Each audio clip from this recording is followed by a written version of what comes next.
स्वार्थ आएगा, जो प्रदेश के हित की बात करेगा उससे बात करेंगे, कोई अपने स्वार्थ की बात करेगा दरवाजे बंद है। ठीक है जी। हमें किसी की गुटबाजी से फायदा नहीं उठाना, किसी की रुसवाई से नहीं, हमें अपने विश्वास से आगे बढ़ना है। लोगों का विश्वास हमारे ऊपर है, इसलिए इंडियन नेशनल लोकदल पार्टी की ताकत मजबूत है। कैसे बनेगी तू यूं बता मुझे। सुरजेवाला, किरण, शैलजा कहते हैं ना मुख्यमंत्री के दावेदार है, कहते हैं ना। हुड्डा कहता है मैं दावेदार हूं, हुड्डा का छोरा कहता है मैं दावेदार हूं, कहता है कि नहीं कहता है। और आपस में ये पांचों एक मंच पे इकट्ठे हो सकते हैं। जिस पार्टी में डिसिप्लिन नहीं है, जिस पार्टी पे संगठन नहीं है, वो कैसे दावा कर सकती है। केवल तुम्हारे सामने बैठ करके दावा करना कि हम सरकार बना रहे हैं, सरकार नहीं बन सकती। सरकार संगठन के बलबूते पे बना करती है, और संगठन सबसे ज्यादा मजबूत आज अगर किसी का है तो इंडियन नेशनल लोकदल पार्टी का है। इंडियन नेशनल लोकदल पार्टी जो उम्मीदवार उतारेगी वो मुख्यमंत्री का उम्मीदवार होगा। बाकी पार्टियों के जो उम्मीदवार है वो तो सिर्फ एमएलए बनने के लिए चुनाव लड़ते हैं। हमने चौधरी ओम प्रकाश चौटाला जी ने चुनाव लड़ा वहां से 2 बार, एक बार जीते, सरकार बनती तो मुख्यमंत्री बनते, एक बार हार गए। अब फिर हमारा जो कैंडिडेट होगा वो मुख्यमंत्री का ही उम्मीदवार होगा। अगर हमारी सरकार बनेगी तो जो चुनाव लड़ेगा वो मुख्यमंत्री बनेगा। चौटाला साहब चुनाव लड़ सकते हैं तो चुनाव की तारीख तय करा पहले। सर कांग्रेस की संभावनाएं हैं किस चीज की? मैंने बताया कोर कमेटी फैसला करती है, मैं नहीं फैसला कर सकता इस चीज का। लेकिन ये फैसला हमारी पार्टी का है, हमारी कोर कमेटी का है कि जो भी कैंडिडेट आएगा वो मुख्यमंत्री बनेगा। मैं तो पहले दिन से साथ हूं,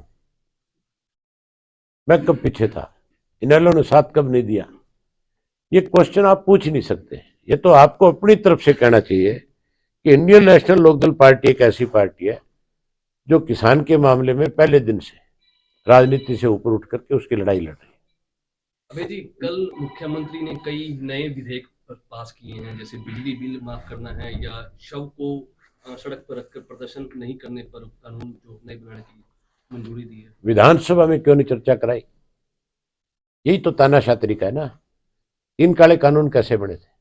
इसी तरह बनाए गए थे, है? इसी को तानाशाह तरीका कहते हैं, इसी को मनमर्जी कहते हैं सरकार। ये विधानसभा में विधेयक लेकर के आ रहे थे, इसी बात पे ये विधेयक विधानसभा में नहीं लाए, ये बिल नहीं लेकर के आए कि अगर इस पे चर्चा होगी तो तुम्हारी पोल खुल जाएगी। क्योंकि इनकी अपनी पार्टी के एमएलए भी नहीं चाहते, कोई भी नहीं चाहता हरियाणा में कि कोई इस तरह की विधेयक आए। कोई विधेयक आए उस पर पहले विधानसभा में चर्चा होनी चाहिए, लोकसभा में कोई विधेयक आता है उस पर चर्चा होनी चाहिए। उसी का खामियाजा लोकसभा में नहीं भुगता 3 काले कानून बनाकर। विपक्षी दलों के जो नेता हैं उनके घरों पे सरकार आए दिन ईडी के छापे मरवा रही है, कल परसों भी चल रही है हरियाणा में भी। और कोई काम ही नहीं है तो है? काम तो बचा ही नहीं। भारत यात्रा है, पिछले दिनों की सिरसा जिला में एलनाबाद विधानसभा क्षेत्र में लोगों ने उसका विरोध किया कि हमारे तेल तक पानी नहीं है, पीने के पानी की दिक्कत। यात्रा नहीं, भाजपा का प्रचार तंत्र है, इसको आप यात्रा नहीं कह सकते।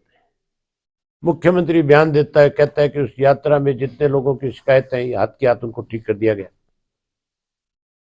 विधानसभा में मुख्यमंत्री ने सभी में बयान दिया था कि जहां भी यात्रा जाएगी एमएलए को पहले इन्फॉर्म किया जाएगा। एमएलए उस यात्रा में जाकर के लोगों की समस्याओं को अधिकारियों के सामने रख सकता है। मेरे विधानसभा क्षेत्र में यात्रा आई, आप पूछो डिप्टी कमिश्नर से कि क्या मुझे उसने इतला दी इस बात की? मुझे कोई इतला नहीं है। ये भाजपा का प्रचार तंत्र है, सरकार का पैसे का दुरुपयोग है, सरकारी फंड का दुरुपयोग करके अपनी पार्टी का प्रचार कर रहे हैं।